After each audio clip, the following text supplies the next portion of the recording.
களம் 16 நிகழ்ச்சியின் தேர்தல் மேடை பகுதிக்கு மீண்டும் வரவேற்கிறோம். ஒவ்வொரு அரசியல் கட்சி தலைவர்களும் தங்களுடைய தேர்தல் பிரச்சாரத்தின் போது மக்களை கவர்றதுக்காக பல்வேறு சுவாரஸ்யமான விஷயங்களை தங்களுடைய பேச்சில் அவங்க வச்சிருப்பாங்க.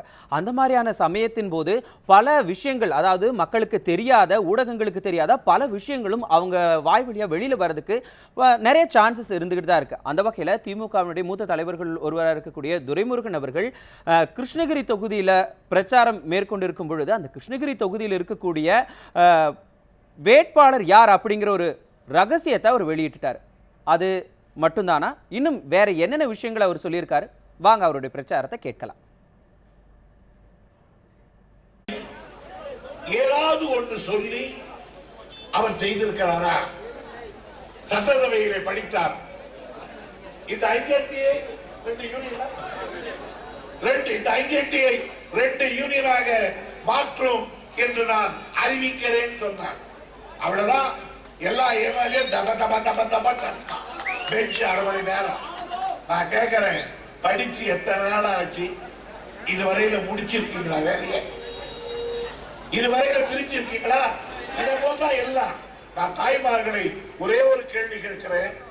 5 வருஷத்துல நீங்க நியாய விலை கடைக்கு போய் ஒரு 3 கிலோ உளுத்தம் பருப்பு, 2 கிலோ பைத்தம் பருப்பு, 3 கிலோ கடலை பருப்பு, ஆட்டா இவ்வளோ, மாவு இவ்வளோ, சர்க்கரை இவ்வளோ, எண்ணெய் இவ்வளோ அப்படின்னு நீங்க கேட்டு அவன் அப்படியே பொட்டல கட்டி கட்டி உங்களுக்கு கொடுத்து எல்லா பொருளையும் குறையில்லாம என்னைக்காவது 5 வருஷத்துல வாங்கி வந்திருக்கீங்களா? 5 வருஷத்துல எப்போ அவ்வளோ நீட்டு நிக்கிறான். நம்ம 5வது இருக்கும்போது சொல்லுவான், கடை தீர்ந்து போயிடுவான். சரி, யாரையாவது நின்றுகிட்டு இருப்பாங்க தாய்மார்கள், குழந்தைய விட்டுட்டு இருந்திருப்பாங்க பால். அக்கா, பையன் தூங்கிருந்தான், பால் கிழந்துகிட்டு இருப்பான், இந்த அட்டையை கொடுக்குற கொஞ்சம் வாங்கிட்டு வந்துடுறியான்னா, நானே 3 நாளா நிக்கிறேன், உனக்கு வர நான் வாங்கணும் மாட்டோம். எதை கேளு, பருப்பு இருக்கா? வெள்ளிக்கிழமை. தோர பருப்பு இருக்கா? சனிக்கிழமை. என்ன இல்ல. ஆனா ஒன்று சொல்லுவான் பாருங்க, சர்க்கரை இருக்கா? இது உனக்கு இல்ல. சர்க்கரை எப்போ கேளு, சர்க்கரை இல்ல, சர்க்கரை இல்ல, சர்க்கரை. என்ன விஷயம் கேட்டா, இவரை கேட்டா ரேஷன்காரன் நமக்கு சர்க்கரை இல்லைன்னா, டாக்டர் கிட்ட போனா உனக்கு சர்க்கரை இருக்கு, உனக்கு சர்க்கரை இருக்கு. எவனை நம்புறது? உடனே நான் வந்தா இவன் அங்கிருந்து டிரான்ஸ்பர் பண்ணணும். டாக்டர் தூக்கி ரேஷன் கடையில போட்டு இவன் போட்டு சர்க்கரை.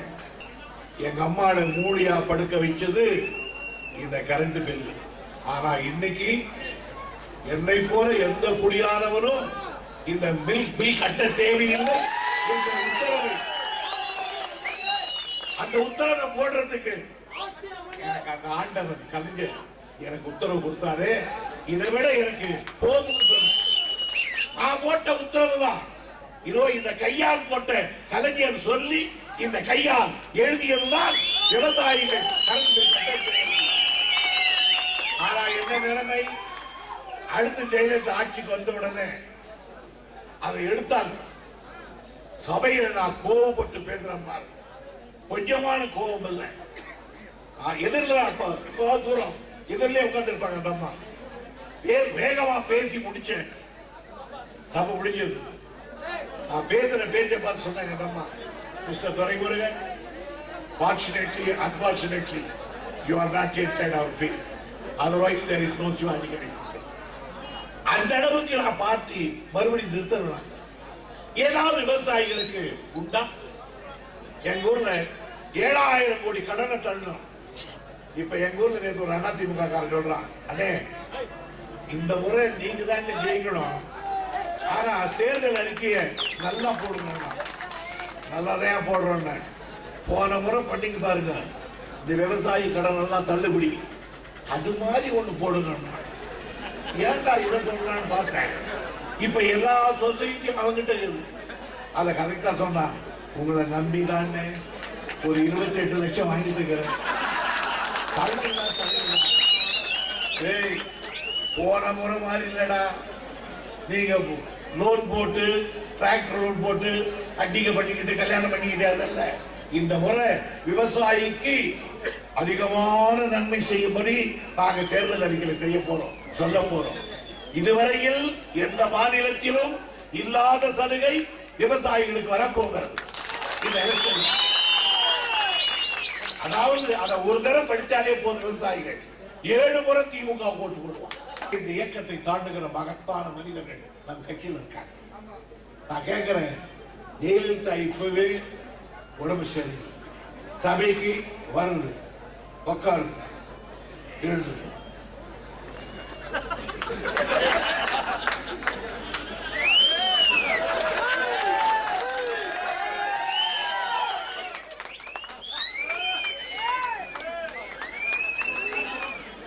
நான் ஒரு நாள் பக்கத்தில் இருந்தேன்.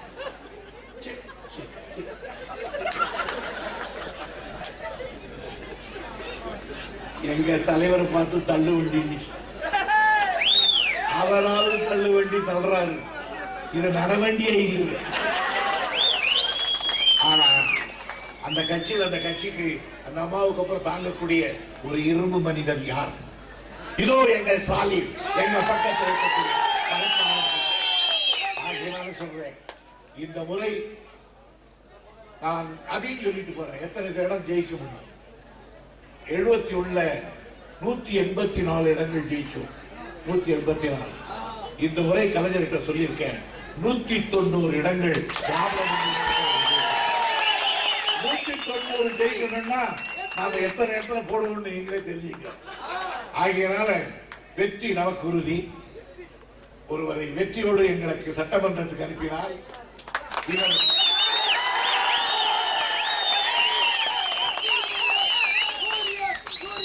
இவரை ஒப்படைத்து விட்டு போகிறோம். கொடுங்கள். அதற்கு பிறகு பிரகாஷ் காலத்தில் இந்த தொகுதி எப்படி பிரகாசிக்கிறது என்று பாருங்கள்.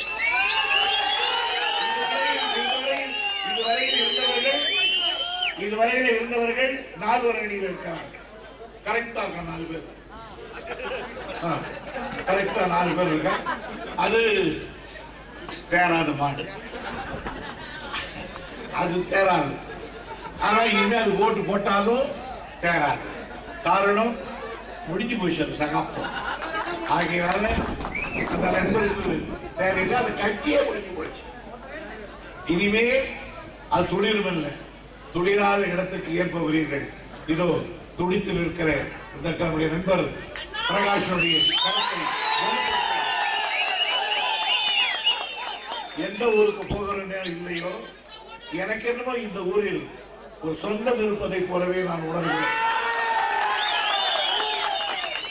நான் எந்த ஊருக்கு போகிறேன்னு இல்லையோ, வெற்றி விழாவுக்கு அஞ்சட்டிக்கு துரைமுருகன் வந்து வாய்ப்புக்கு நன்றி தெரிவித்து விலகு வந்து விவசாயிகளுக்கு இலவச மின்சாரம் வழங்கினது திமுக தான். அந்த அந்த அந்த அந்த ஃபைலில் நான் தான் கையெழுத்தும் போட்டிருக்கேன். ஸோ வந்து திமுக செய்த மிகப்பெரிய சாதனை இது அப்படிங்கிற ஒரு விஷயத்தை அவர் சொல்லியிருந்தார். திமுகவினுடைய மூத்த தலைவர்கள் ஒருவரான துரைமுருகன் சொல்லியிருந்தார்.